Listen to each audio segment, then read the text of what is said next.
To improve slow download speeds on the Epic Games Launcher, consider these troubleshooting steps. Check internet connection.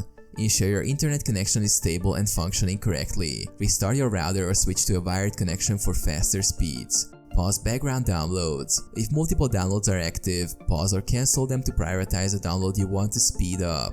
Change download region. In the Epic Games Launcher settings, go to Settings, Manage Games, change your download region. Try selecting a different server location closer to your geographical area. Limit bandwidth usage. In the Epic Games Launcher settings, restrict the download speed limit to a lower value and then revert it back to the maximum speed. This might help refresh the download speed.